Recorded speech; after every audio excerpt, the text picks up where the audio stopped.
commencer avec un chant qui s'intitule Yahweh.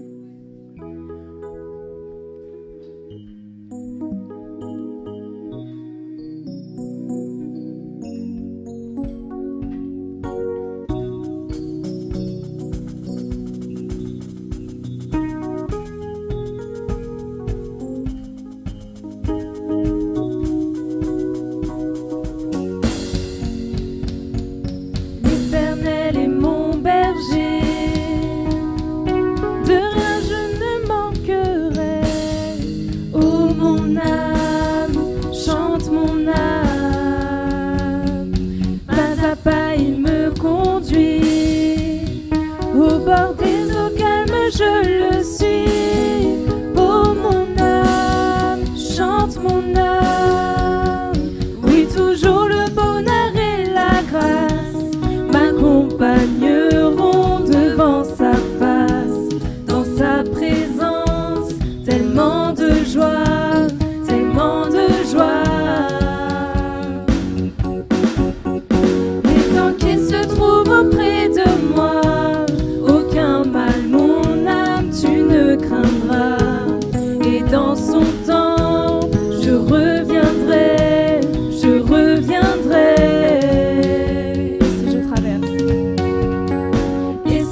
Traverse encore la vallée de l'ombre de la mort. Oh mon âme, chante mon âme. Puisqu'il m'aime le premier, non rien ne pourra me séparer de son amour, de son amour. Oui, toujours le bonheur et la grâce m'accompagneront devant sa face. Dans sa présence, tellement de joie, tellement de joie. Et tant qu'il se trouve auprès de moi, aucun mal mon âme tu ne craindras. Et dans son temps, je reviendrai, je reviendrai.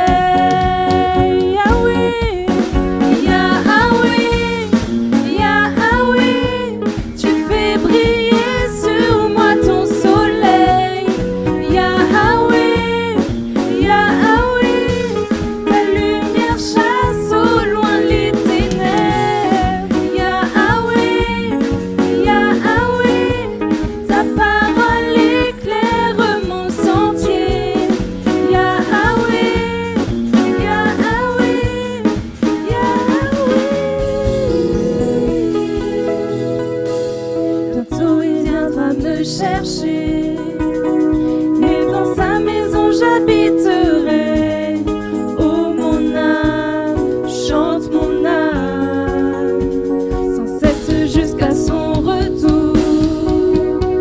Mon âme chante son amour tous les jours, tous les jours. Oui, toujours le bonheur et la grâce m'accompagneront devant sa face. Dans sa présence, tellement de joie.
genou fléchit.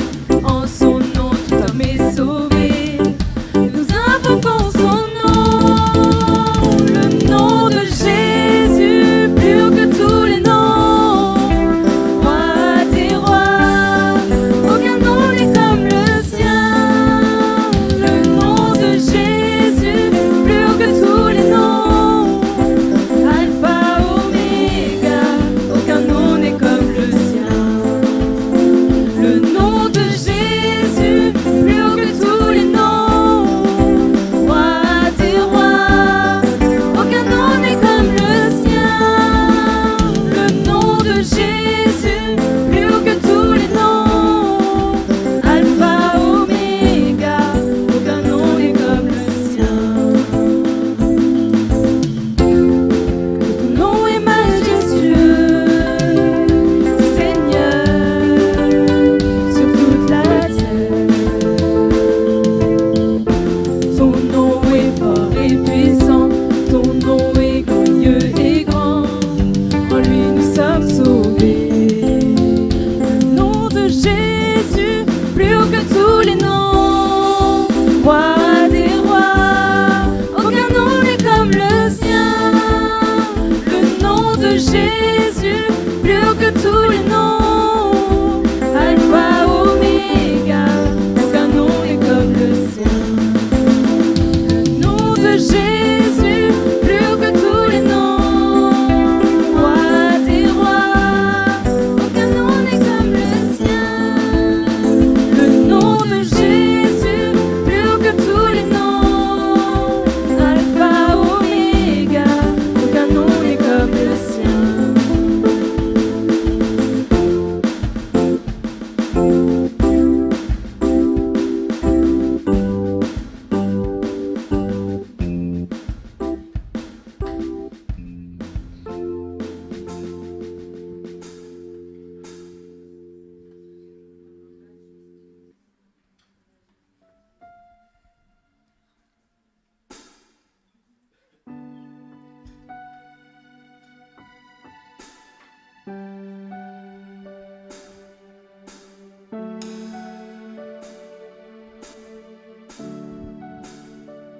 Aucun argent ni or, aucun autre trésor ne pourrait m'éloigner de ton cœur. Ni l'amour pour moi-même ou que d'autres me donneraient.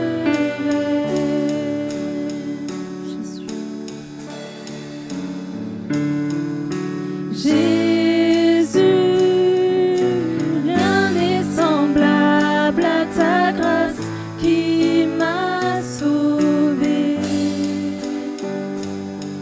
Mon sauveur, je te recherche aujourd'hui et à jamais.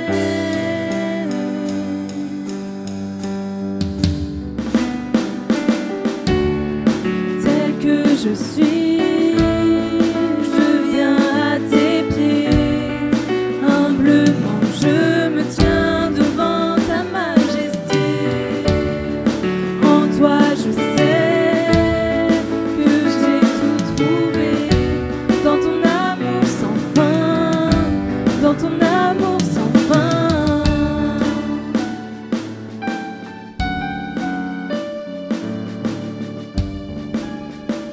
Délice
dans ton amour sans fin.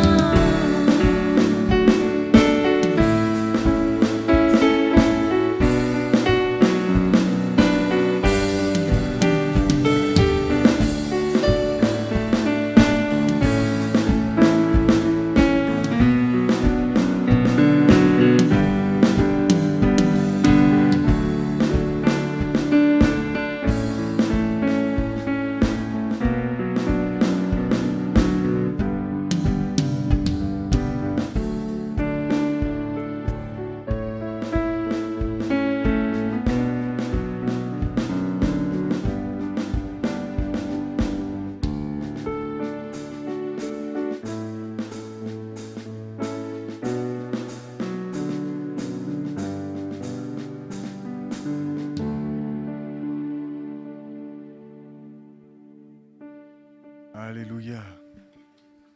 Alors on va ce matin, ce midi plutôt,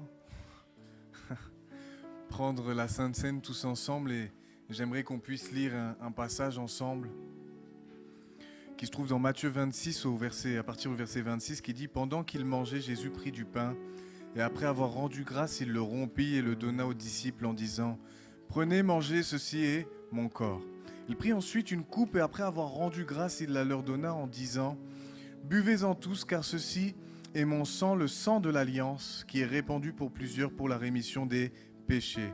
Je vous le dis, je ne boirai plus désormais de ce fruit de la vigne jusqu'au jour où j'en boirai du nouveau avec vous dans le royaume de mon Père. » Alors, c'est le bon moment pour se rappeler de l'alliance que nous avons faite avec Jésus, cette alliance dans laquelle Jésus s'est offert à la croix, librement, c'est lui qui a décidé de le faire. Alors, on va en profiter pour s'examiner, pour voir l'état de notre cœur et pour là où nous avons besoin de demander pardon, alors on va demander pardon. Parce que lui nous a aimés le premier et il l'a prouvé en se donnant à la croix. Et il est préférable de plutôt demander pardon au Seigneur pour nos fautes, pour nos péchés, plutôt que de s'abstenir de la Sainte Seine. Préférons plutôt la communion avec notre Dieu plutôt que la communion avec nos péchés. D'accord ? Alors vraiment, c'est ce que j'avais à cœur de vous dire encore une fois. Prenons la Sainte Seine tous ensemble et ce chant va exprimer tout ce que Jésus a fait pour nous et ce qu'il a vécu. Amen. Bien avant le monde, tu existais.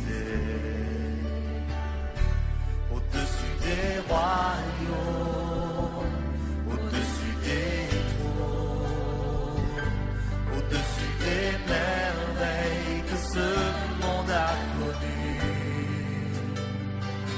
par-dessus tous les trésors de la terre, rien ne peut mesurer ta valeur.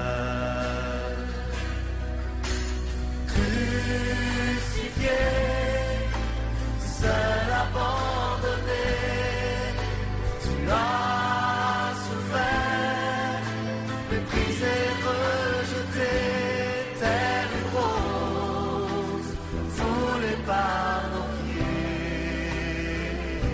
Tu m'as sauvé, tu m'as aimé, par-dessus tout.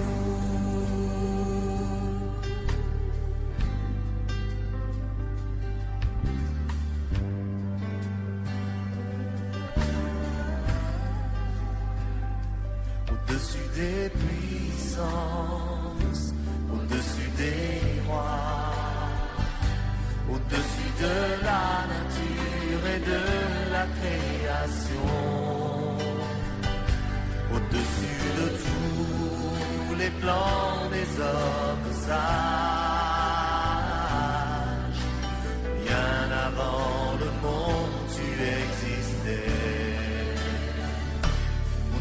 Des royaumes, au-dessus des trônes, au-dessus des merveilles que ce monde a connues, par-dessus tous les trésors de la terre,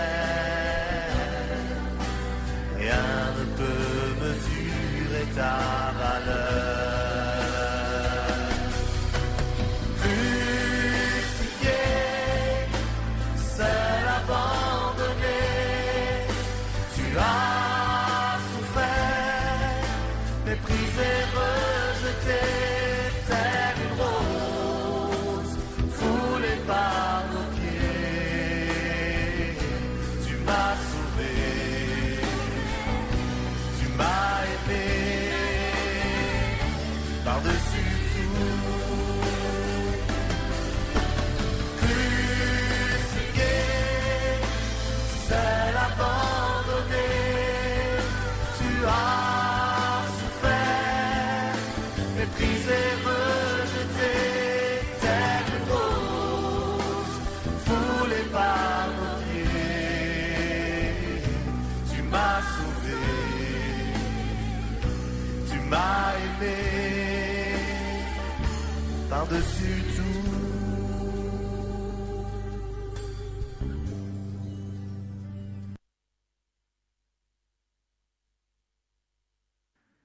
Amen. Quelques-uns qui veulent ouvrir leur Si bouche. quelqu'un veut élever la voix pour remercier le Seigneur, rendre grâce, allez-y, sentez-vous libre.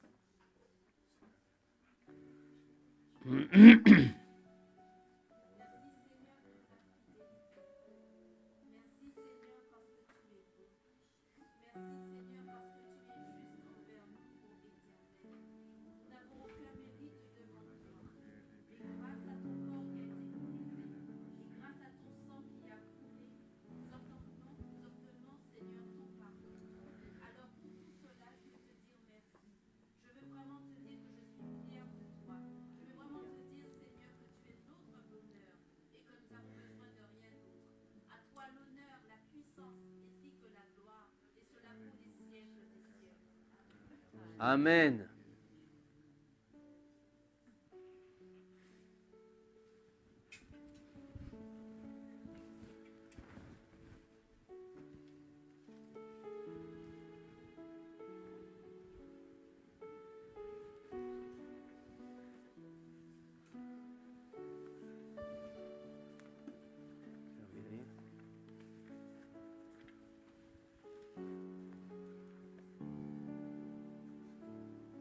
Alléluia.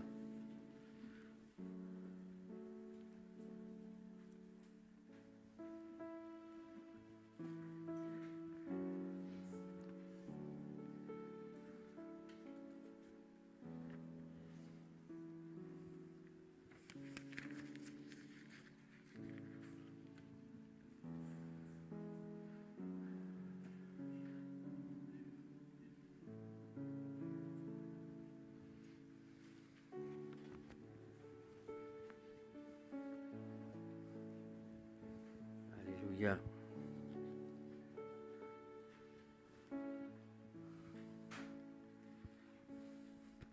Crucifié, mort, abandonné.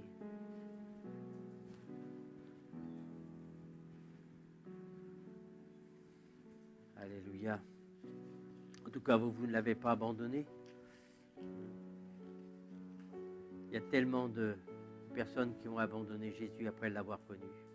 Triste. Triste, triste, triste.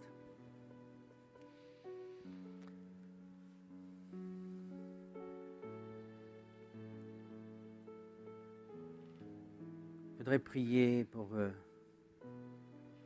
justement pour tous ceux qui l'ont abandonné. Pour vivre un peu comme ils le veulent. Certains pour vivre dans l'impureté, d'autres dans la débauche, d'autres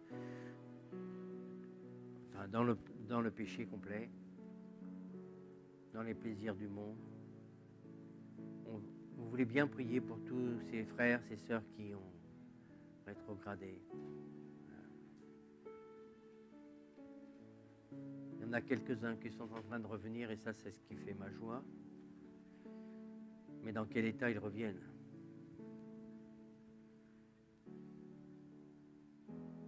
Mais merci Seigneur pour ceux qui se repentent réellement.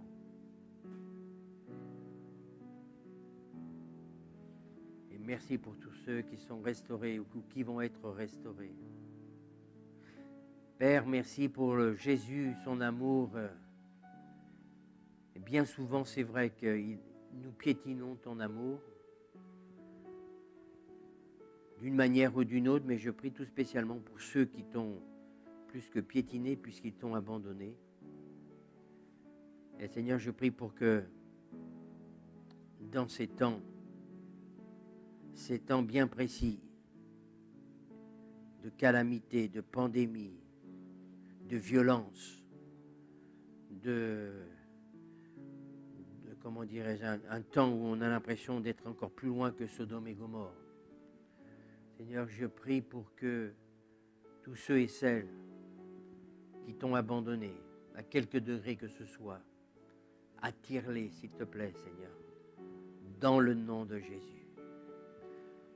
Seigneur, merci de faire une œuvre, non seulement chez les perdus qui ne t'ont jamais connu, mais chez ceux qui sont repartis comme des fils prodigues pour se perdre, qui t'ont piétiné, que ton honneur a été même piétiné, ton amour a été piétiné. Alors nous prions pour eux dans ces moments de Sainte Seine, afin, Seigneur, qu'ils puissent revenir dans la bergerie, dans le nom de Jésus. Amen. Amen. Voilà. Quelques informations. Donc ce matin, nous avons fait la présentation d'un petit garçon qui s'appelait Isaïa. Je rappelle que dimanche prochain, ce sera l'offrande pour l'église persécutée. Vous mettez sous enveloppe, vous mettez église persécutée, il y aura on passera. Donc vous le préparez déjà d'avance, ce sera plus simple. Et ce sera envoyé donc à porte ouverte pour l'église persécutée. Et ça ne manque pas, l'église persécutée. Ceux qui n'ont plus rien, des enfants qui n'ont plus rien, on leur a tout pris. Il y en a qui se sont sauvés dans des forêts. Enfin, je ne vous dis pas. Si vous suivez un petit peu les informations de l'église persécutée, c'est l'horreur. Nous, malgré notre pandémie, on est franchement bien, hein, moi je vous le dis. Amen. Voilà. Dites-moi amen ou pas amen, mais enfin moi je vais dire amen.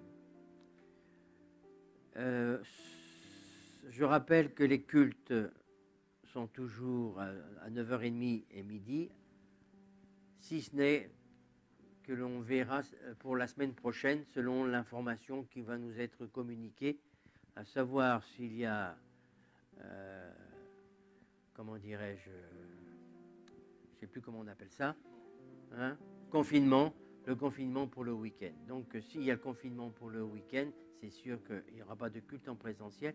Nous ferons, on va anticiper, on va faire avant un culte comme on faisait bien avant, et ce sera diffusé sur Internet plus tard. D'accord ? Donc merci pour les dîmes, ça a été passé ? Oui. Non, c'est pas passé. Ah bah si, c'est là. Non ? Ah non, c'est pas passé. Donc, alors, vas-y. Donc pour les dîmes et les offrandes, vous faites comme d'habitude. Ceux qui donnent par Internet, c'est 10 fois mieux. Là, c'est pour ceux qui donnent. Enfin, tout le monde donne comme il veut. Le principal, c'est de donner. Et merci encore pour votre fidélité à cet égard pour le fonctionnement de l'Église et le reste.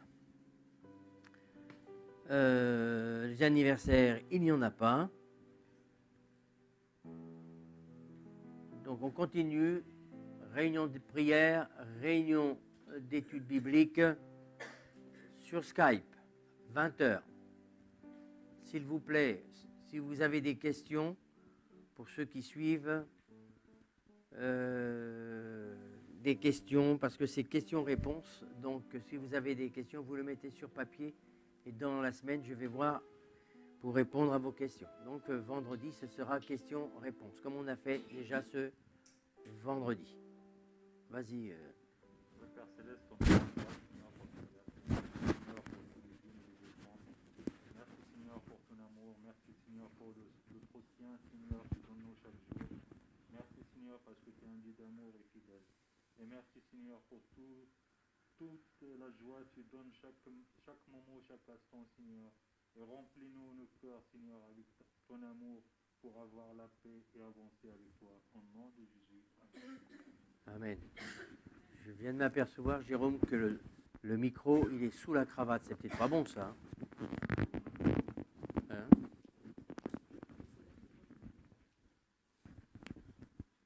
Je m'en suis même pas aperçu. Hein, la personne qui me l'a greffé en dessous. J'espère que ça a bien enregistré. En tous les cas, tu auras le choix, le premier culte ou le deuxième culte. Enregistre bien celui-ci. Donc, quelques informations. Une autre information, il faut savoir que ce matin, Martine a téléphoné à Donald, dont Donald va bien, il a passé une bonne nuit, tout va bien. Voilà.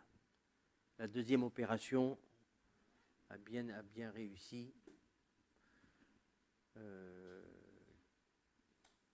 Et puis, Joël, pareil, Joël va bien, donc il va revenir au mois de courant mars. Donc voilà les deux grandes informations. Warren, j'en profite parce que il faudra que tu viennes me voir pour les entretiens baptême en confixe, parce que ça y est, c'est parti. Vous allez bien par ça? Bon, en tout cas, moi, ça va mieux par rapport à dimanche. Hein, voilà. J'ai ma tête qui est en bon état, j'ai mes bronches qui sont en bon état, donc ça change tout. Hein.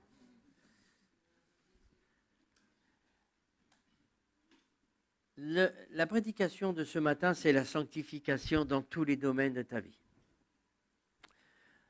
Donc, la semaine dernière, on a parlé de la sanctification au niveau de l'impudicité, l'impureté.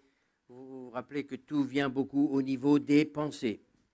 Ce que je vais vous exhorter ce matin, c'est surtout au niveau de la colère, de la haine, des rancunes, et tout, là aussi, l'importance des pensées, les pensées de colère, de rancune, d'amertume, vous savez cela. Mais entre le savoir et le vivre, alors ma question ce matin, c'est que vous puissiez voir où vous en êtes par rapport à la prédication. Donc, ce n'est pas une prédication pour culpabiliser les gens, c'est pour savoir où vous en êtes, afin de pouvoir rentrer dans la sanctification. Et la sanctification, ça veut dire aller de progrès en progrès. Pour certains, ils ont beaucoup de progrès à faire, d'autres un peu moins, mais nous avons à faire des progrès jusqu'à la fin, parce que nous serons confrontés à la haine, à la colère. Nous savons que les grandes déclarations, ça n'impressionne pas le Seigneur. Dans le monde évangélique, comme dans les autres milieux, moi je parle du milieu évangélique, je ne parle pas du monde. Je répète ce matin, la prédication, ce n'est pas pour les gens du monde, c'est pour l'Église. La sanctification, c'est pour l'Église. Commencez pas à vouloir prêcher la sanctification à des gens qui sont dans le monde. Eux, ils ont besoin, c'est de prendre conscience de leurs péchés, de se repentir et de naître de nouveau. Et puis, le processus aussi après. Mais ce message, c'est un message pour l'Église. L'Église qui doit se sanctifier jour après jour. Quand Jésus vient rechercher son Église, c'est son Église. Oui? Et c'est son Église qui doit se sanctifier, se revêtir d'un fin lin.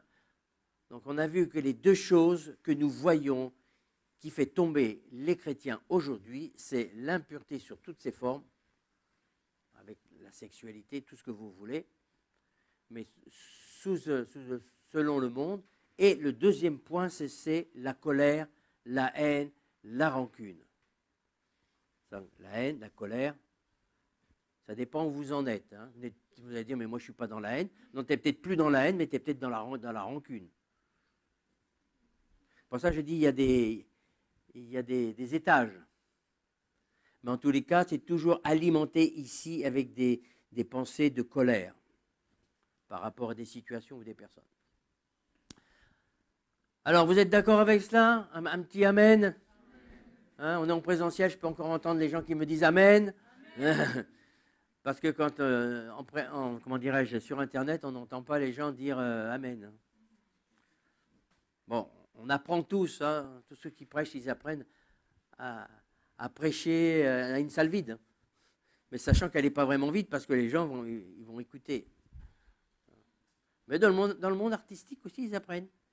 Ils apprennent à chanter comme si la salle était pleine, mais alors qu'il n'y a personne. Mais quand ils chantent, ils font comme si la salle était pleine. Parce que de toute manière, les gens vont écouter les chants, mais sur Internet. On est une autre époque, hein, donc il faut s'y faire. Mais c'est vrai que ce n'est pas facile. Donc c'est quand même plus facile quand je vous vois et de voir au moins une réaction. Donc, nous sommes dans une période, je me répète, où on voit, c'est l'impudicité et la méchanceté et la colère. Vous avez vu les informations cette semaine. Je n'ai pas fait la prédication par rapport à ce qui s'est passé cette semaine, mais franchement, ça va de pire en pire. On voit maintenant la seule chose que la jeunesse, à mon époque aussi, il y avait des violences, hein, je vous rassure, mais ça n'a rien à voir avec aujourd'hui. Moi, je suis de cette époque, ça vous dit peut-être pas rien, les jeunes, c'était l'époque des blousons noirs. Alors là, c'était pas un coup de couteau ni un coup de pistolet, c'était un coup de chaîne à vélo. Ça faisait mal aussi, hein, mais on ne tuait pas.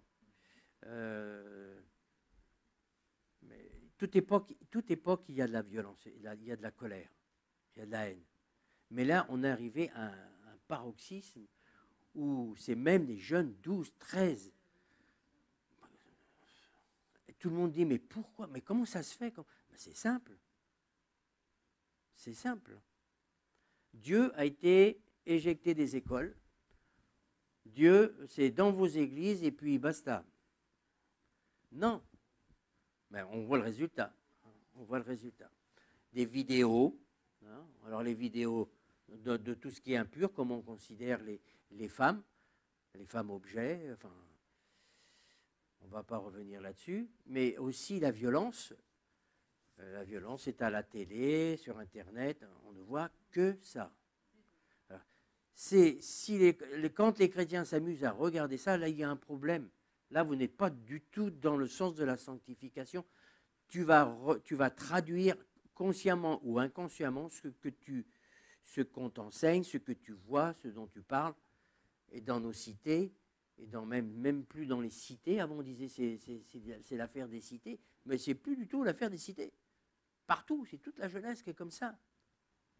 Malheureusement, pas toute la jeunesse, je vous l'accorde, mais quand même, on n'a jamais vu ça. Bon, ça c'est une entrée en matière pour vous dire que l'Église de Jésus-Christ, les jeunes comme les moins jeunes, la colère nous atteint.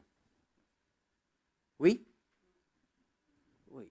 Mais il y a des niveaux dans la colère. Il y a des niveaux dans la haine. Il y a des niveaux dans la... Donc, quel que soit ton niveau, tu as besoin de sanctification. Corps de Christ, tu as besoin de te sanctifier à ce sujet. Vous connaissez tous ce fameux passage où Dieu dit par la bouche de Samuel, 1 Samuel 15, versets 21 à 23, parce que le roi Saül avait reçu des directives de Dieu et lui, il avait arrangé ça à sa manière. Au lieu de tout détruire, il s'était gardé des animaux, hein, et puis après, il va offrir ces animaux à Dieu. Mais Samuel va dire, mais Dieu ne t'a jamais demandé ça, il t'a demandé de tout éradiquer. Alors, il y a toujours les fameux oui mais, vous connaissez, hein, le oui mais le peuple a dit que... Alors, c'est toujours la faute des autres, hein, bien évidemment. Vous, je ne sais pas si vous avez remarqué, mais c'est toujours la faute des autres. Hein. Pas grave. C'est toujours la faute des autres. Retenez bien ça. Dans les conflits de colère, c'est toujours la faute de l'autre. Oui, mais c'est parce qu'il a dit. Oui, mais c'est parce qu'il a fait. Juste titre. Mais sans nous en rendre compte, on fait exactement comme Saül. On va faire par rapport à une situation ou une personne.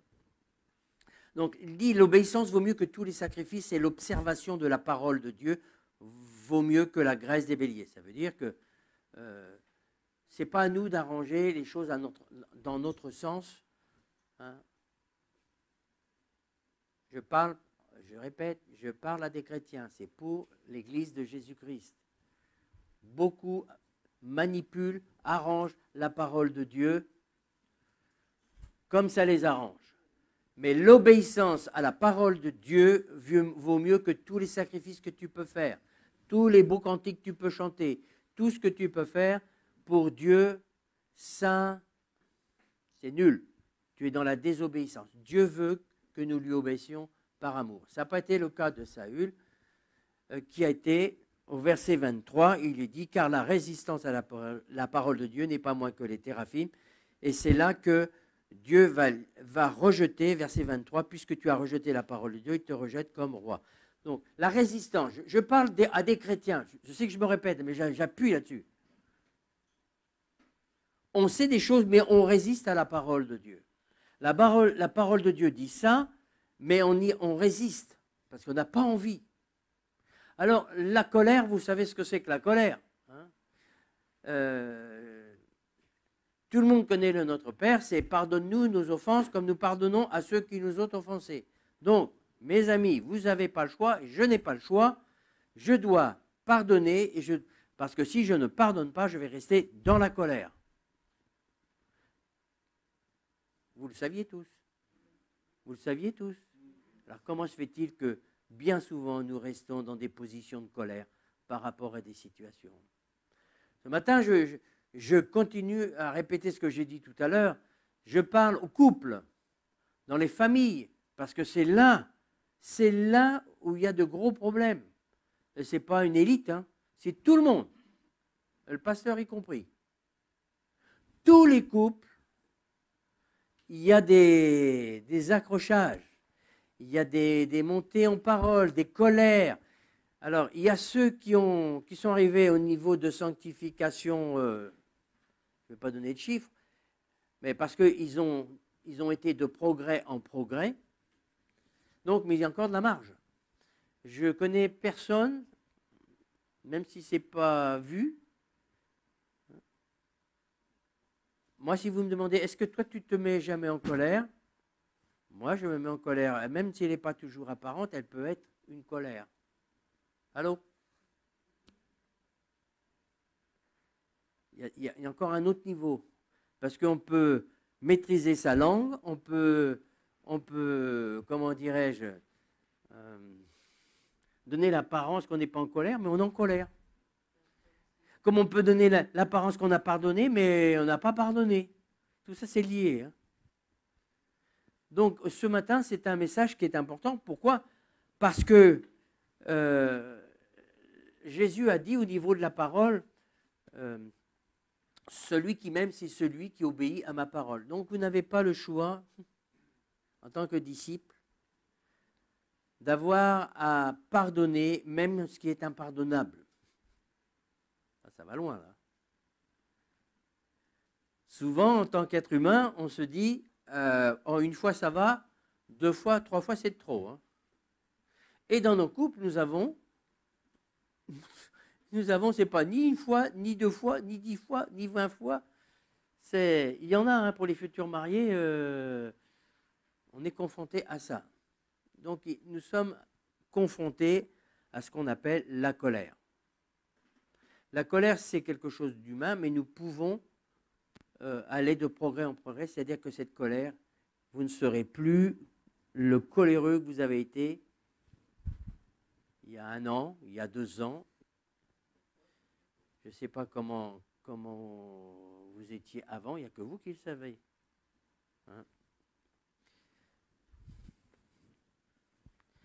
Donc, nous savons que résister à la parole de Dieu, c'est comme la sorcellerie, il est dit que la résistance à la parole de Dieu n'est pas moins que l'idolâtrie et les théraphim.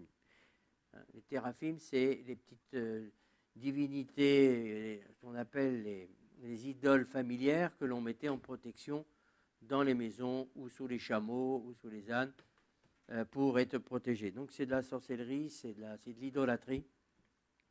Résister à la parole de Dieu, je ne vous le conseille pas. Je dirais, ne faites jamais ça. Enfin, si vous le faites pas longtemps. Allô? Je parle à des chrétiens. Donc, la colère, elle vient, mais n'entretenez pas la colère. Celui qui dit qu'il ne se met jamais en colère, bien que je l'invite dans mon bureau, qu'il me donne la recette.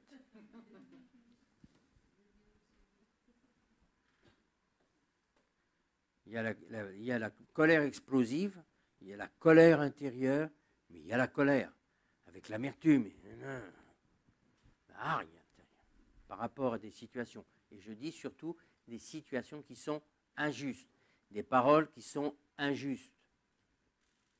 Ok? Vous me suivez tous? Bien.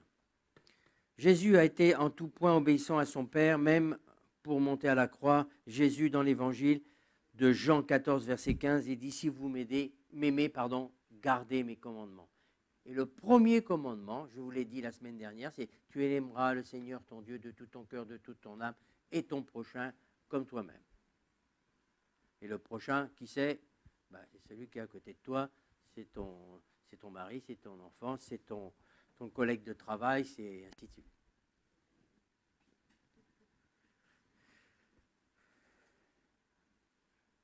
Alors voilà, vous avez le choix en tant que chrétien, ou la bénédiction de Dieu, ou la malédiction. Qu'est-ce que vous choisissez? Qu'est-ce que vous choisissez? Ah bon, un chrétien peut être sous la malédiction? Oui. Alors, vous choisissez quoi? Vous voulez être béni, donc la bénédiction, ou vous voulez être sous la malédiction? Non, je ne pense pas que personne ne veut être sous la malédiction. Hein. C'est-à-dire que le mal qui va te dominer. La bénédiction, le bien et la bénédiction de Dieu.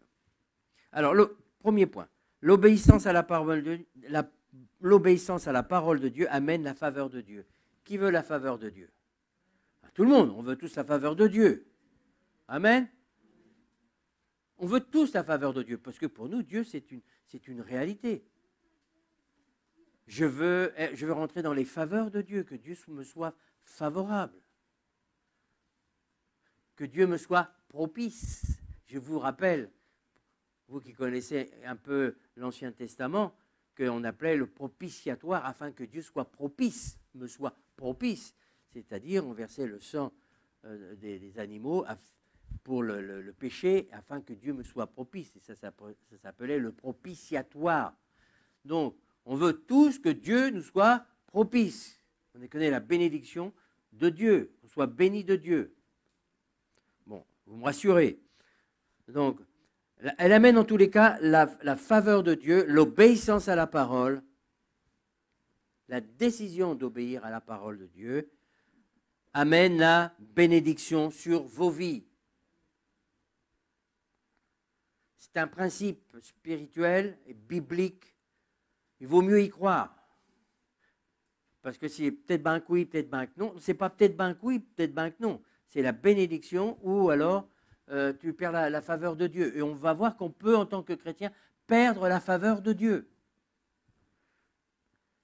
La victoire, l'obéissance amène la victoire sur tes faiblesses et tes tentations. Beaucoup se démènent et tous nous démenons avec nos faiblesses. Oui? Oui ou non? Différentes, mais des tentations aussi différentes, plus ou moins.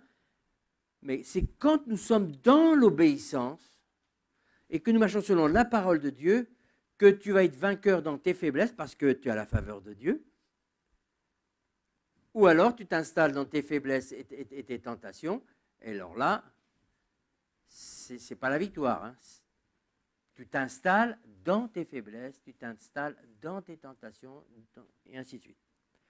Deuxième point, la désobéissance, la résistance à la parole de Dieu. Qu'est-ce qu'elle fait? Il y a déjà un autre échelon.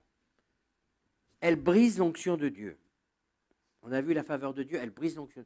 Si vous résistez à la parole de Dieu, vous êtes chrétien, vous résistez à ce que dit la parole de Dieu, et vous mettez vos oui mais, les oui mais, toujours les oui mais, l'onction de Dieu qui est sur votre vie, elle va descendre. Imaginez un thermomètre. Et elle peut même s'en aller si on résiste et que l'on résiste trop longtemps. Je ne vous le conseille pas. La résistance à la parole de Dieu, elle ouvre quand c'est quelque chose que on s'entête dans une position, elle ouvre une porte à une ou des puissances des ténèbres. Alors on va dire, bah non, je suis chrétien, je suis baptisé, tout ce que vous voulez. On dit, non, non, c'est pas possible. Moi, je vous dis que si c'est... Et j'ai des exemples, j'en ai à l'appel.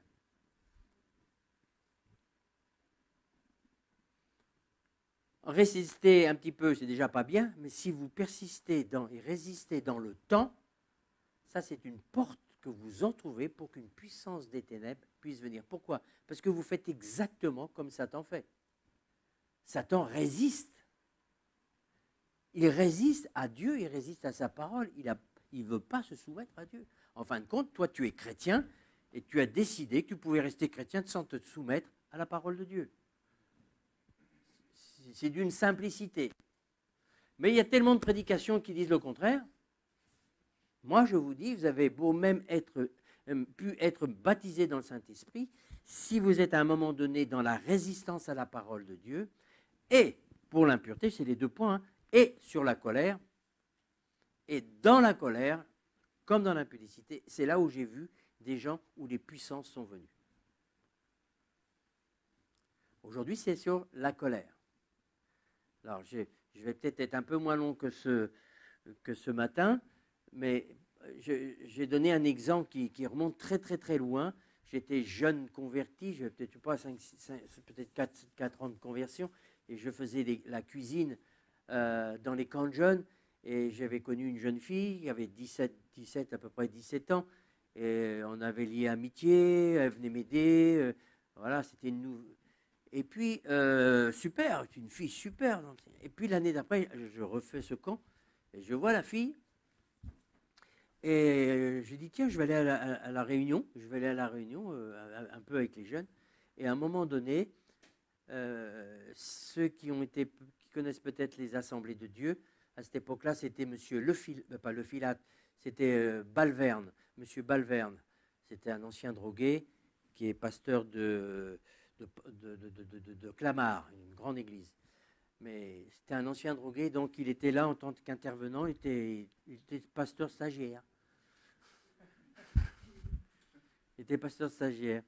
Et donc, moi je ne connaissais pas grand-chose. Et d'un seul coup, quand il parle, la fille qui était dans la salle, elle se met à hurler, la Bible, tout ça, elle prend les chaises, boum, ça va dans tous les sens. Ah, qu'est-ce qui se passe? Tout le monde se sauve. La fille, elle va imaginez un grand champ derrière, et lui, il arrive pas troublé du tout, avec d'autres professeurs, bon, c'est assez loin. Et qu'est-ce qui s'est passé? C'est que, bon, après, elle s'est calmée, et moi, je lui dis, mais je ne comprends pas. Qu'est-ce qui s'est passé? Pourquoi? C'est là qu'il va me citer le fameux passage de ne pas se coucher sur ta colère. Il va apparaître. C'est dans Éphésiens, je crois. Et c'est là qu'il me dit, je dis, expliquez-moi, c'est là qu'il ouvre sa Bible, il me montre. Alors après, j'ai discuté, je n'avais pas les détails, j'ai discuté avec cette jeune fille. En fin de compte, elle vivait quelque chose avec son beau-père, je ne me rappelle plus trop, mais elle avait une telle colère, une haine pour son beau-père. Mais quelque chose de phénoménal quand elle m'a raconté ça. Et qu'est-ce qui s'est passé? Eh bien, qu'il y a une puissance ou des puissances qui sont rentrées, mais c'était phénoménal. Hein. Ça se manifestait comme des cris de jaguar ou de lion, je ne sais plus trop, parce que ça remonte quand même. Hein. Ils n'arrivaient pas à la contenir, ils essayaient de la tenir, mais il faut les voir. Donc, je donne cet exemple, mais j'en ai bien vu d'autres. Mais celui-là, vous ne pouvez pas savoir qui c'est, ça monte trop loin.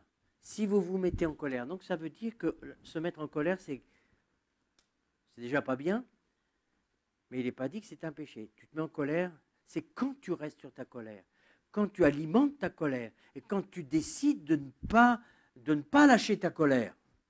Ça, c'est un péché.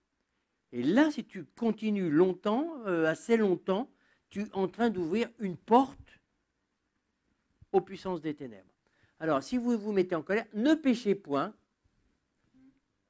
Ça veut dire ce que ça veut dire, ce verset. Que le soleil ne se couche pas sur votre colère, c'est-à-dire tu t'endors avec ta colère, le lendemain tu te réveilles, tu es encore avec ta colère, et le surlendemain tu alimentes toujours ta colère. Et tu ne prends pas position, parce que la colère, ce n'est pas toujours facile, hein, mais tu prends position, tu dis non, non, non, non, non, non, je ne veux pas rester dans la colère. Puis tu vas batailler. Et tu vas dire, Seigneur Jésus, tu me demandes de pardonner, je ne veux pas rester sur ma colère. Je ne veux pas haïr mon ennemi. Elle, c'était son beau-père, pour X raisons. Je ne me rappelle plus si c'était valable ou pas, peut-être. Hein. La question n'est pas là. Hein. Enfin, il y avait pas une histoire de viol. Hein. Mais elle était vraiment, elle avait une haine contre son beau-père, parce qu'elle ne devait pas pouvoir faire ce qu'elle veut. J'en sais rien, je ne me rappelle plus. Et ne donnait pas accès au diable. Alors, on lit des versets, mais je me demande si quelquefois les chrétiens prennent la parole de Dieu comme étant la parole de Dieu. On ne joue pas ni avec l'impureté, ni avec la colère. Ni avec la colère.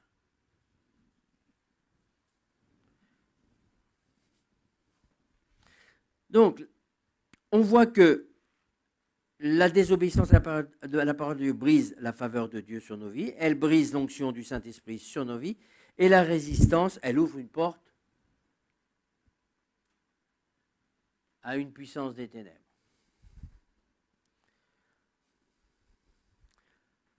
Mon ami, j'ai un exemple dans ma tête, des gens qui ils ne disent pas « je ne peux pas », c'est trop dur, ils disent « je ne veux pas ». Si tu dis que c'est trop dur, ça, certes. Parce qu'il y a quand même des mesures de choses que l'on peut vivre dans sa vie. Et des choses que c'est vraiment trop. Ne dis jamais « je ne veux pas ». Dis plutôt à Dieu « j'ai du mal, j'y arrive pas, mais je veux pardonner parce que tu me demandes de pardonner ». Ce n'est pas la même chose. Et là, tu as la faveur de Dieu. Même quand tu es en train de lutter avec ta colère, même si tu es en train de lutter avec tes tentations impures, et que ça c'est la semaine dernière, c'est le même principe. Si tu t'installes dans la colère, ça peut aller très loin. D'abord, tu ne trouves plus la paix, tu es toujours aigri, tu es toujours, ça transparaît, le moindre truc, tu es toujours dans la colère. Ce n'est pas réglé.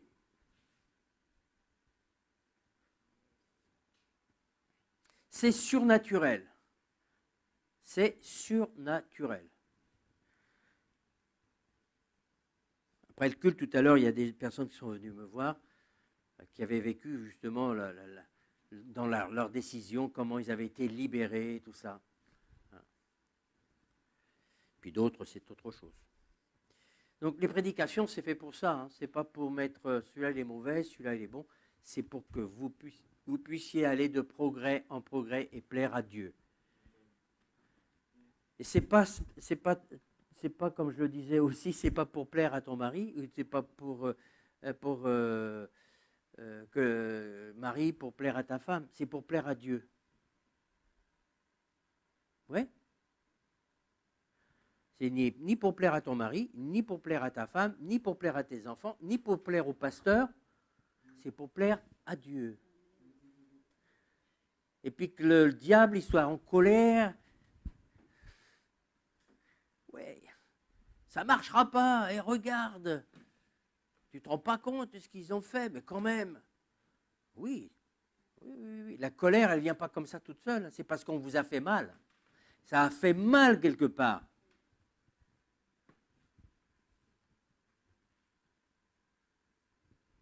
Ça a fait mal quelque part. Je ris parce que ma femme...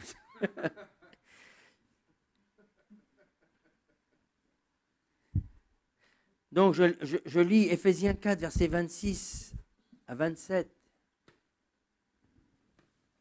Ne vous mettez pas encore à 27. Et après, c'est du verset 30 à 32. N'attristez pas le Saint-Esprit. Quand vous êtes dans des positions où vous ne décidez pas, vous attristez le Saint-Esprit. Vous avez vu, ne vous mettez pas en colère. Ok ? Mais ne péchez point. Ça veut dire que quand tu t'es mis en colère, tu ne vas pas te jeter à la Seine. Mais comprends que tu ne peux pas entretenir ça. Parce que là, tu pèches à ce moment-là. en plus, si tu persistes et tu résistes à la parole de Dieu, tu attristes le Saint-Esprit de Dieu, pour lequel vous avez été scellés pour le jour de la rédemption.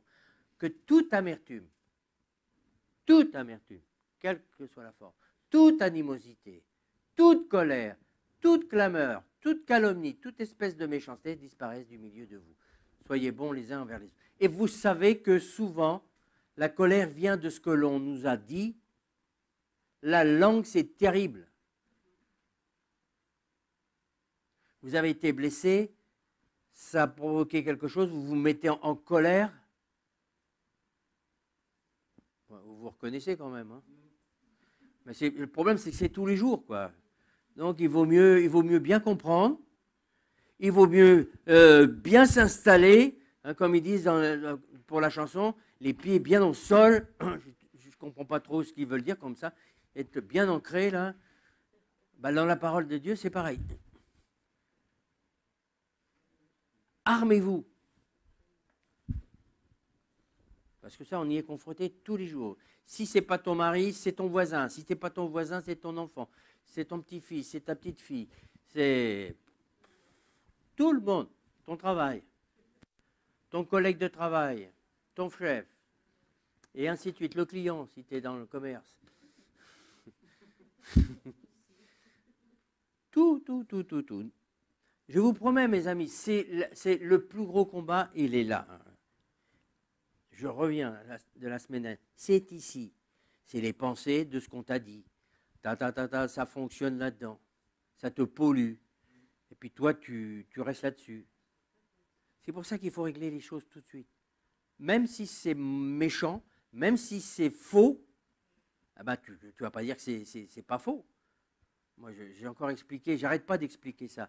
Tu ne vas pas dire, ça ne veut pas dire que tu absous la personne, que ce qu'elle a fait, en fin de compte, c'est pas mal. Si, ce qu'elle a fait, c'est mal. Ce qu'elle a dit, c'est très mal. C'est très méchant, c'est tout ce que là. Mais, dans le nom de Jésus, tout ce qui m'a atteint, je le rejette. L'armure spirituelle, ça sert à ça aussi. Armez-vous avec quoi? Bouclier de la foi. La foi que ce que Jésus dit, c'est une réalité. Devenez des hommes et des femmes de foi dans vos propres combats. Gagnez le combat. Déjà votre propre combat, hein, pour gagner, être un instrument pour le combat des autres. Ah oui. C'était la conclusion que j'ai donnée tout à l'heure. Comment voulez-vous aller vers les personnes qui sont cassées, qui sont le cœur brisé, si vous-même, vous êtes un cœur brisé qui n'arrivez même pas à régler ce problème-là pour vous-même? Oui? Donc, il y a une progression, mais vous verrez, bon, parce que vous avez plus de marche que moi, hein, au niveau des années, mais vous verrez que si vous êtes comme ça, vous verrez comment Dieu va vous utiliser, pour parler à ceux qui ont le cœur brisé, pour ceux qui ont des problèmes justement avec la tentation et toutes ces choses-là, parce que vous-même, vous êtes passé par là et vous avez été victorieux. Allô? Vous avez été victorieux, mais pas un coup de claquement de doigts, mais parce que vous avez pris position dans la parole de Dieu et vous avez cru que c'était possible. C'est possible, parce que Dieu dit que c'est possible. Le monde dit que c'est impossible, mais Dieu dit que c'est possible.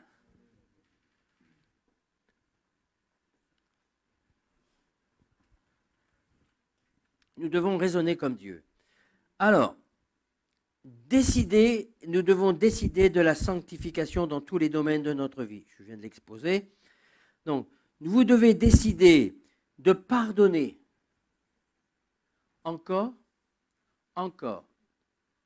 Je rappelle que pardonner, c'est passer au-dessus de quelque chose qui t'a été dit et de ce qui t'a été fait. Ça t'a beaucoup touché, ça t'a fait beaucoup de mal. Mais pourtant, parce que Jésus te dit de pardonner, tu vas le faire parce que Jésus te le demande. C'est ça la clé, mes amis. Je vais pardonner, même si c'est impossible, Jésus, parce que tu me demandes de pardonner. Ça me semble impardonnable, mais je vais pardonner. Comme toi, tu m'as pardonné, ce qui est impardonnable. Amen. Quand je pense à certaines personnes qui avaient fait vraiment alliance avec Satan lui-même et qui... Ça semble incroyable. Mais quand ils se sont repentis, Satan, les démons, tout ça, c'est parti.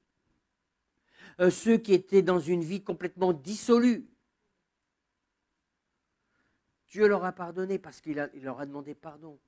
La norme, mes amis, que tu le veuilles ou non, que tu le ressentes ou pas, il faut que la nature de Jésus se développe en toi. Tu dois d'abord obéir. La clé, c'est j'obéis à Jésus parce qu'il me le demande. Allô? Je me tourne par là et par là. Je décide d'obéir. Même si à l'intérieur, j'y arrive pas. Mais je décide. Le monde chrétien, il pense qu'on est des hypocrites. J'ai souvent entendu dire ça. Mais c'est être hypocrite parce que je demande pardon, mais en fin de compte, c'est pas vraiment, j'arrive pas trop à pardonner. Mais je dis, tu veux vraiment pardonner? Oui, mais j'y arrive pas. Ah ben alors, je dis, tu as demandé? Eh bien, prends cette position-là, parce que par toi-même, là, ce qu'on t'a fait, si Dieu n'intervient pas, là, tu ne pourras pas. Parce que, encore une fois, j'appuie là-dessus. Si vous m'écoutez sur Internet, il faut bien comprendre que c'est notre chair qui fait opposition à notre esprit. Donc, c'est pour cela qu'il faut que spirituellement, vous grandissiez. Mais pour grandir, il faut manger la parole de Dieu, il faut la prendre avec foi et commencer à la mettre en pratique. Oui? Et tout est comme ça. Que ce soit pour la guérison physique, que ce soit pour les démons. Si vous ne croyez pas quelle est votre position, et si Jésus dit tu vas guérir les malades, eh bien les malades, il y aura quand même des malades qui vont être guéris. Et les démons, normalement, ils devraient se sauver. Oui? Si tu n'y crois pas, si c'est simplement une information dans ta tête, eh bien pour le pardon, c'est pareil. C'est impossible. Eh bien, Dieu, s'il dit, il me demande de pardonner, avec sa force, je vais pouvoir pardonner. Je vais pouvoir dominer ma colère. Bon, c'est Galates 5, 22, je crois. Je ne connais pas trop les chiffres, mais vous me comprenez bien. C'est le fruit de l'esprit, la maîtrise de soi. La colère, c'est quelque chose que Dieu dit que tu vas dominer. Tu dois commencer à mettre en action le fruit de l'esprit. Tu ne peux pas la chair par la chair, c'est impossible. Ta colère, tu vas pouvoir la dominer par ton esprit et non pas par ta chair. Je parle à des chrétiens là. Hein. Mais beaucoup veulent faire des efforts pour. Non. C'est louable des efforts. Il y a quand même une position à avoir. Mais par tes propres efforts, tu n'y arriveras pas. C'est pour ça qu'il faut que nous croyions au fait que celui qui habite en nous peut tout. Ma question est de savoir, est-ce que tu crois vraiment que Dieu habite en toi? Ah oui. Le fruit de l'esprit, c'est l'amour, la joie, la paix, la patience, la bonté, la bénignité, la fidélité, la douceur, la tempérance. Vous savez ce que c'est que la tempérance? Là, c'est notifié. Hein? La maîtrise. Quelqu'un de tempéré. Et ça, mes amis, je n'ai pas à me glorifier, mais je sais qui j'étais avant. Et c'est un des premiers fruits que j'ai réclamé à Dieu. La sagesse. Quand j'ai commencé le ministère, j'ai dit, Seigneur, donne-moi la sagesse, je vais drôlement en avoir besoin. Pas sa sagesse à lui. Donc la sagesse, elle ne vient pas non plus comme ça. Mais avec le temps, Dieu sait ce que tu lui as demandé. Il va te donner la sagesse. Si tu manques de tempérance, il me manquait tout ça. Hein. Il me manquait la patience, la bénignité, vous savez ce que ça veut dire? Bienveillant. Ben, quand vous êtes en colère et que vous n'êtes pas patient, eh ben, vous n'êtes pas toujours bienveillant. La fidélité, ça, Seigneur, ça se développe aussi. La douceur, bah, ça fait partie du... si tu n'es pas dans la tempérance, quand tu es dans la colère, tu peux être... Tout ça, c'est d'une simplicité. Donc, tu l'as ou tu ne l'as pas. Eh bien, si tu ne l'as pas, crois que tu peux l'avoir. Moi, tu m'entends, toi qui as des problèmes avec la colère? Celui qui a des problèmes avec je ne sais pas trop quoi, dans ce qui n'est pas bien là, de ce qui atteste, tu dois croire que Dieu va te donner ce que tu prends conscience que tu n'as pas, ou à petite dose, naturellement. Mais c'est le fruit de l'esprit. Alléluia. Voilà. Ah, c'est moi, il y a quelqu'un qui me répond. Alléluia, c'est bien mon chéri. Alors, la fidélité dans le couple, pas toujours facile, hein. Donc vous avez besoin de tout ça, sur les deux paramètres, l'impureté, la colère. Fidélité dans les engagements dans l'Église. Fidélité. Tu vas avoir la faveur de Dieu, tu dois être... Tous ces paramètres-là, c'est d'une simplicité, mais c'est tellement compliqué par notre propre force. C'est des décisions. Fidélité dans l'engagement de l'Église. Pensée, veille sur tes pensées. Encore une fois, mauvaises pensées, les pensées que j'ai énumérées la semaine dernière, mais maintenant les pensées de vengeance, les pensées qu'on souhaite que lui arrive quelque chose. Non, ça ne vous arrive jamais, vous? Moi aussi, moi ça m'arrive. Mais je fais vite, j'évacue ça tout de suite. Hein. Je dis non, Seigneur, malgré ça, je te demande de les bénir. C'est-à-dire de leur parler. Je disais à une sœur tout à l'heure, je suis très concret. Moi, je suis simple. Je fonctionne selon la parole. Je dis, Seigneur, tu me dis de bénir mes ennemis. Ah, je n'ai pas vraiment envie, là, hein, mais je vais le faire. Je n'ai pas envie, parce que vu ce qu'ils me font, je n'ai pas envie. Mais je vais le faire parce que tu me le demandes. Parce que tu me demandes. Tu me dis de pardonner comme toi, tu m'as pardonné. Il faut revenir là. C'est une des choses les plus compliquées dans la vie chrétienne. Donne-moi ta capacité. Donne-moi ta capacité, Seigneur. Et c'est possible. C'est possible. Mais il y a une prise de position. Parce que moi, je vais être sous la faveur de Dieu. Je vais être considéré comme un fils de Dieu. C'est-à-dire, c'est dans les béatitudes. Heureux ceux qui procurent la paix, ils seront appelés fils de Dieu. Ce n'est pas en étant dans la colère, dans la rancune, et dans désolé, mais là, on est franchement plutôt les fils du prince des ténèbres, qui lui ne pense qu'à une chose, c'est détruire, c'est de... Non. Nous ne sommes pas appelés à maudire, nous sommes appelés à bénir. C'est-à-dire, je dis au Seigneur, selon la parole de ton Fils Jésus qui a dit que le Saint-Esprit convaincra de quoi? Je vous entends souvent dire ça, parce que vous m'avez entendu certainement le dire souvent aussi. Donc vous me répétez, vous êtes comme des perroquets. Bon,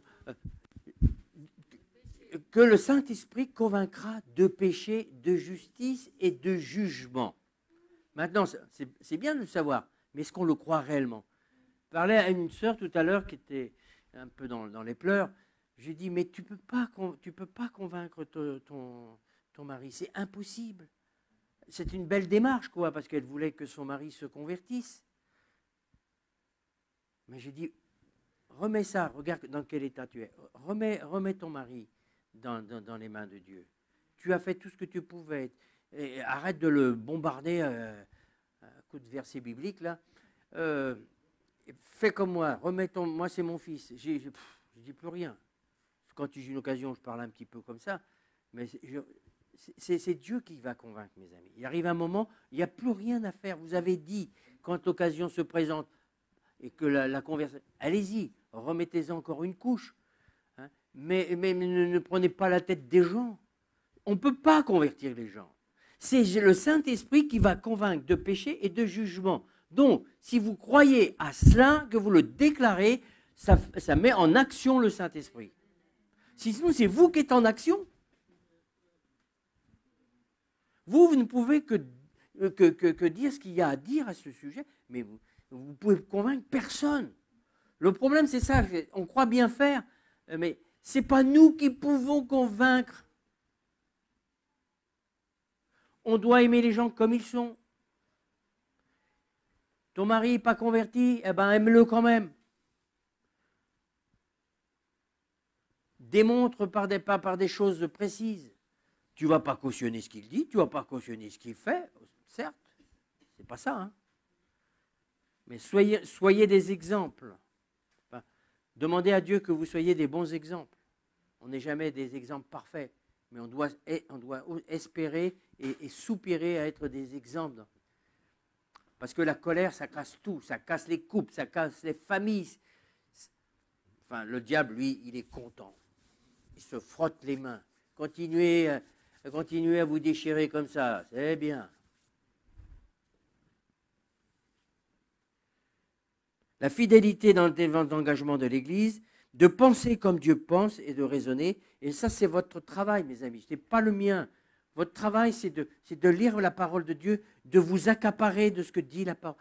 Vous ne pouvez pas penser en contradiction avec ce que dit la parole. Oui? Mais ça, c'est vous.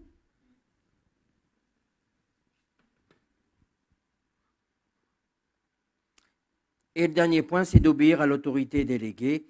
Ça aussi, si vous voulez avoir la bénédiction de Dieu, si vous ne voulez pas la bénédiction de Dieu, il n'y avait qu'une chose à faire. C'est de commencer à maudire, c'est de commencer à critiquer, c'est commencer à dire des choses pas bien sur le serviteur ou la servante de Dieu.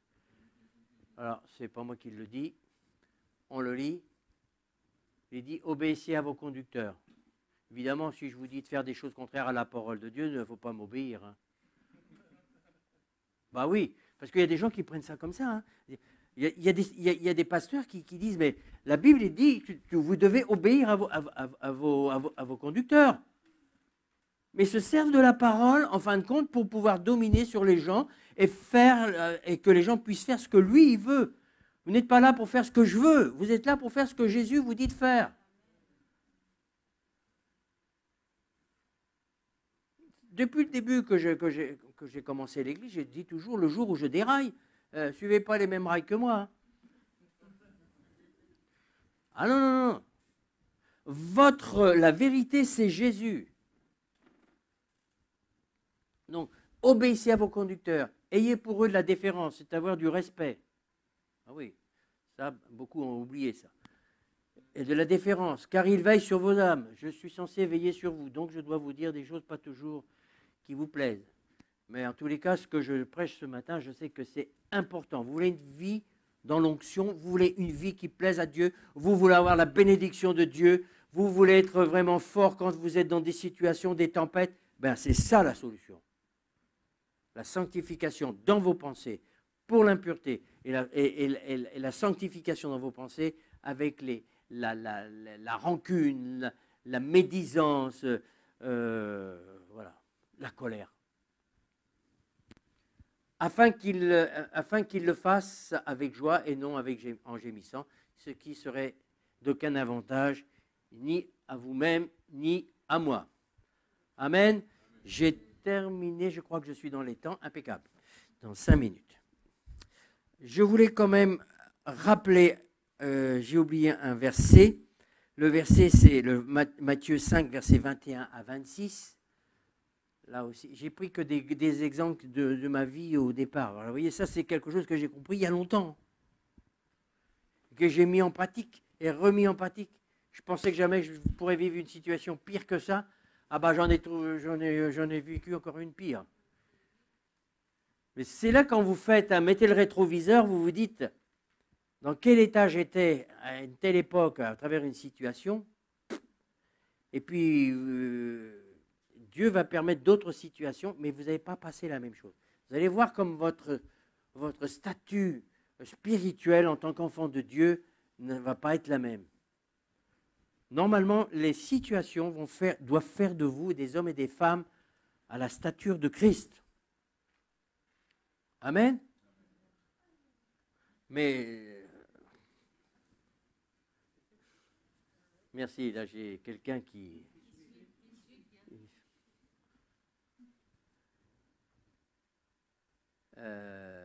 oui, c'est pas là, si donc tu présentes, voilà, c'était ça.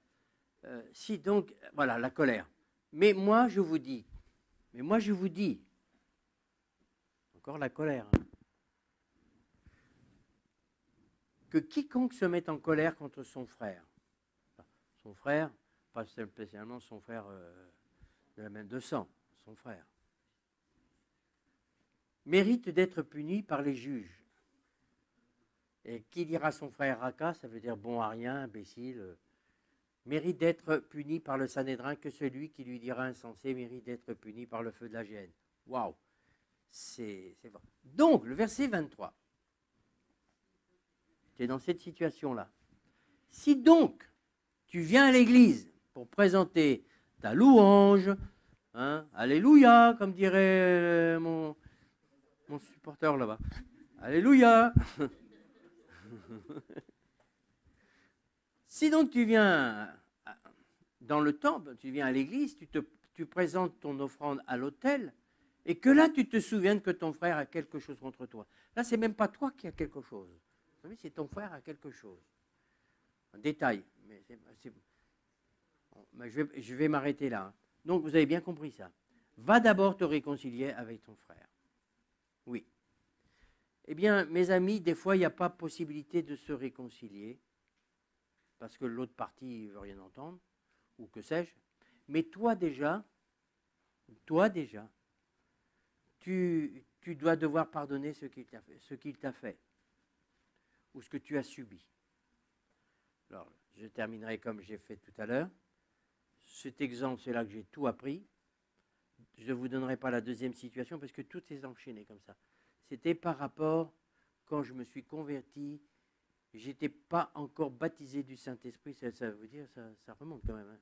J'avais 2 ans de conversion, quelque chose comme ça. Et un jour, je suis en train de lire ce passage-là. Je ne connaissais pas trop ma Bible quand même. Mais je lis ce passage-là. Et c'est comme si le passage, pas comment vous expliquer, c'est comme s'il sortait de la Bible et ça, et moi c'était pas si tu as quelque chose contre ton frère, c'était, bien que ce soit pas écrit comme ça, moi c'était ça, c'était si tu as quelque chose contre ton père, va te réconcilier avec lui. Je vous promets, il faut vivre l'expérience. Hein. C'est pas écrit mot à mot, mais c'est comme ça que le verset est venu et que j'ai vu. Si tu as quelque chose contre ton père, va d'abord te réconcilier avec lui et viens après à l'autel, viens vers moi. Qu'est-ce que j'ai fait? C'était déjà un homme de la parole, même si je ne connaissais pas tout ou pas grand-chose. Mais pour moi, la parole de Dieu, c'est j'avais cherché où était. Donc, pour moi, Dieu était en train de me parler. Ni une ni deux. Je prends mon courage à 2 mains. Depuis l'âge de à peu près 16 ou 17, 16 ans, je crois. 16 ans, j'en avais 35, puisque j'étais déjà baptisé d'eau. 35. Je haïssais mon père. Je ne parlais plus à mon père. Je ne voulais pas en entendre parler. Et quand je parlais de lui, je parlais avec haine. Je ne vous dirai pas toutes les paroles que je disais. Je souhaitais sa mort. Ça allait loin. Hein. Et c'est là que Dieu me parle de cette façon en me disant, va d'abord te réconcilier avec ton père et après tu viens vers moi. Je me rappellerai, c'était un dimanche. Un samedi, je téléphone, mon père, d'abord il ne me reconnaît pas. Il me dit, qui c'est, ça, Yves? Ah, bien, hein. Déjà ça vous encourage. Hein. Bah, j'ai dit, je suis ton fils. Yves, ah, oui. Alors je dis, voilà papa, j'ai fait une expérience avec Dieu, je voudrais te parler, est-ce que tu veux bien que je vienne? Il m'a dit, viens. Déjà étonné. J'arrive, mais c'est incroyable, j'invente rien. J'étais à la barrière, lui il était là-bas, et je le vois, moi je m'approche, et puis j'arrive, et puis pas un mot, il me prend, tous les deux on pleure, et puis hop. Et c'est là que je lui explique pourquoi j'ai fait cette démarche. Je dis, Dieu m'a pardonné toute ma vie, jusqu'à l'âge de la trentaine, avec tout ce que j'ai fait, toutes les paroles que j'ai dites contre Dieu, la haine. Et je dis, je viens te demander pardon pour toute la haine que j'ai eue contre toi. Je te demande pardon parce que pendant des années, je ne voulais plus entendre parler de toi. Je ne sais plus ce qu'il m'a dit. Je m'attendais à pas grand-chose, mais je m'attendais à obéir à Dieu. Et qu'est-ce qui s'est passé? C'est que j'ai dit, tu sais papa, demain, je sais qu'il y a une église, c'est à Gournay-en-Bray, pour ceux qui connaissent. il y a une église évangélique, je vais là-bas, est-ce que tu veux venir avec moi? Ben, mon père, il est venu avec moi. Première fois qu'il me mettait les pieds dans une église évangélique. Et par la suite, mon papa a accepté Jésus. Mais lui, il a quelque chose qu'il n'a pas fait.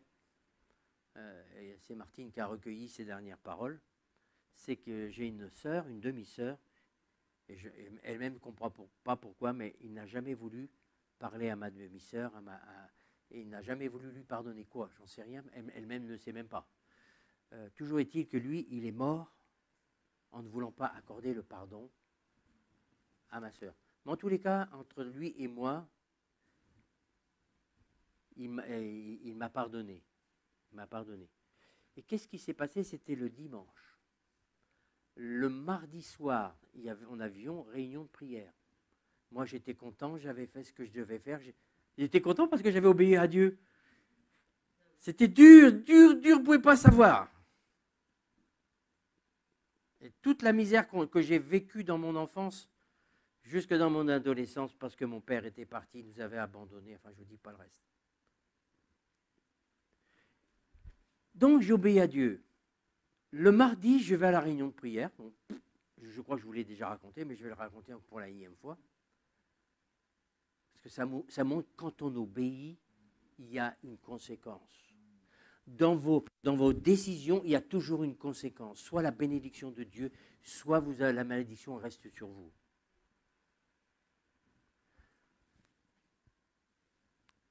Réunion de prière. Jean Weber, vous connaissez? Réunion de prière. Il y avait une petite mamie derrière. Alors, moi, je ne pensais pas du tout au baptême dans le Saint-Esprit. Hein. Alors, la seule chose que j'ai dit, mon Dieu, qu'est-ce qu'elle chante faux. Ah. Mais alors, elle chantait faux. Elle priait, elle chantait en langue, mais elle chantait faux. D'un seul coup, la présence de Dieu est venue sur moi. Wow, je me demandais ce qui m'arrivait. C'est comme si c'était hier. Le pasteur, il était comme ça, il allait, il venait. Puis quand il a vu dans quel état que j'étais, il a fait ça. Je m'en rappellerai toujours. Avec son doigt, il a fait ça. Tuc, blum, sous la chaise, roulé sous la chaise, rempli du Saint-Esprit, je ne vous dis pas. Et le mot de la fin, c'est quoi? C'est que j'avais beau dire, mais Seigneur, comment ça se fait? Ils sont tous baptisés dans le Saint-Esprit. Et moi, je ne suis pas baptisé dans le Saint-Esprit. Vois comment je suis fidèle. C'est vrai. Je ne manquais rien. Mais il y avait un problème. Le problème, c'était quoi? J'étais dans la colère.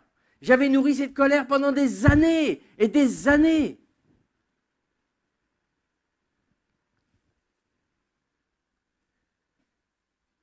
Mais j'avais compris combien Jésus m'avait pardonné. C'est ça le secret. Si tu ne sais pas ce que Jésus t'a pardonné, les souffrances, on a pris la Sainte Seine, c'est incroyable. Et nous, on va argumenter.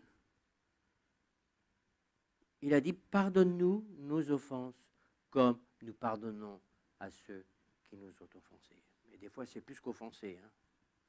Est-ce que vous comprenez ça? Vous ne pouvez pas. On ne peut pas rester sur la colère. Même si à vue d'œil, elle est légitime. C'est pour ça que je donne cet exemple-là.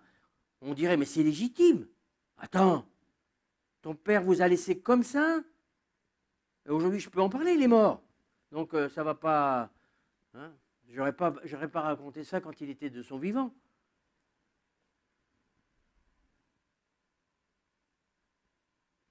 On a vécu toute ma vie a été cassée à cause du divorce de mes parents.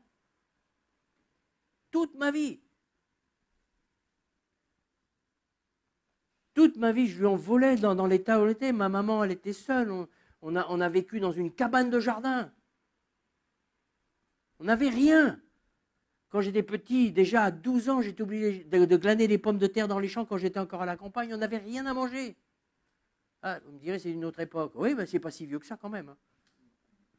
Alors, ma vie à moi, c'est ma vie, mon histoire, c'est mon histoire. Mais vous pouvez vous retrouver dans ce principe. Tu ne peux pas rester sur ta colère, même si le monde, et tu te dis que c'est légitime et que c'est juste, mais aux yeux de Dieu, Dieu te dit non. C'est peut-être injuste, c'est peut-être tout ce que là, tu as subi des injustices à cause de ça, mais moi je te demande de lui pardonner, c'est-à-dire de ne pas le maudire, donc tu vas vouloir son bien. Allô? Tout le monde sait ça. Alors, les maris, les femmes, arrêtez avec vos colères. La colère, mais ne dormez pas sur votre colère. Je m'implique dedans. Et quand Martine, elle est là, elle entend, donc je n'ai pas peur. Même si après, je ne sais pas ce qu'elle va me dire.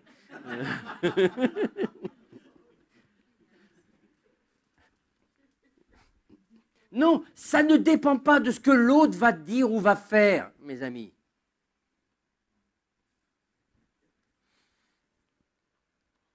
Mais ça nous fait rire, mais vous pouvez vous reconnaître aussi. Hein? On ne fait pas ça parce que ça va arranger l'histoire avec ma femme ou ma femme ou avec mon fils. Non. Tu fais ça parce que Dieu te le demande dans un premier temps. Tu es fils de Dieu, d'adoption certes, mais d'avoir les comportements que Dieu nous demande. Et c'est comme ça que Dieu va être glorifié. Et c'est comme ça que l'onction. Vous ne pouvez pas avoir la prétention d'être un homme et une femme d'onction en restant comme ça. Ce n'est pas possible. Ou alors c'est des faux semblants. Je ne vais pas trop développer. Mais il y a la véritable onction et la fausse onction. Amen. On a débordé un petit peu, mais je voulais vous raconter cette histoire parce que c'est du vécu. Et je sais que chacun d'entre nous, on se dit, oui, mais toi, tu ne sais pas.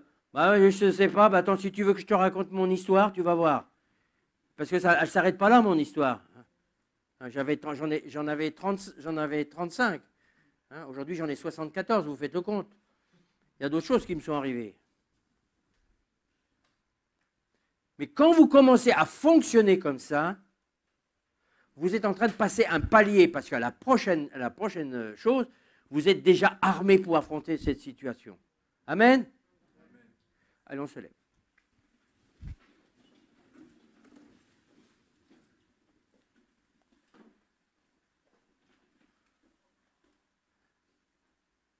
Seigneur Jésus, je te présente, nous nous présentons toutes les colères, toutes ces choses. Nous décidons et prenons position par rapport à notre langue, parce que nous ne voulons pas blesser les autres. Et pardon, bien souvent, nous avons blessé sans le faire exprès, et quelquefois exprès. En tous les cas, Seigneur, nous voulons te demander pardon pour tout ce qui a blessé les uns les autres, et surtout ce qui a attristé ton esprit.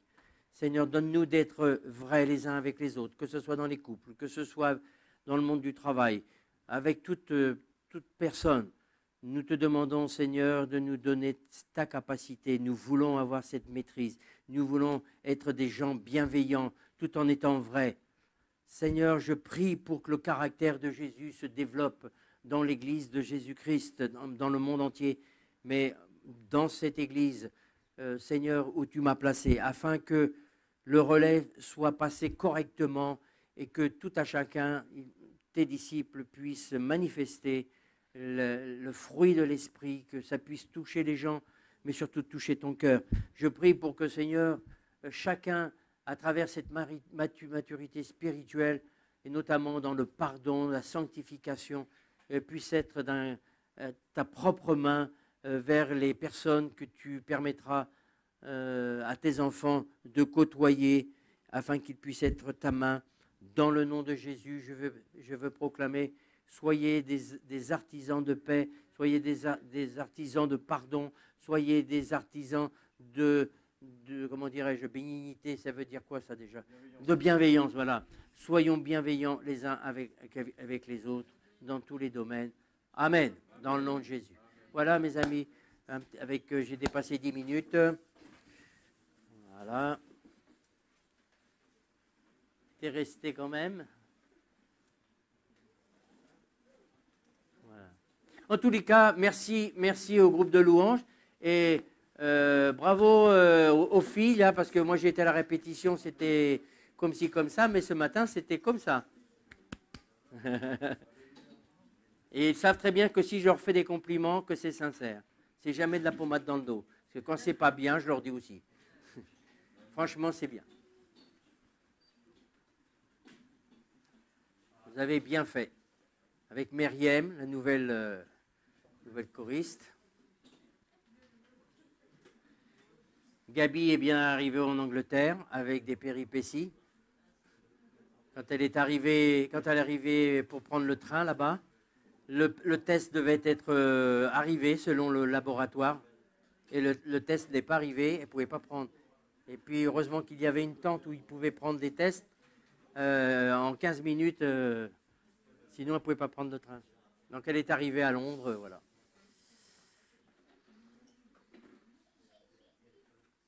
Alléluia.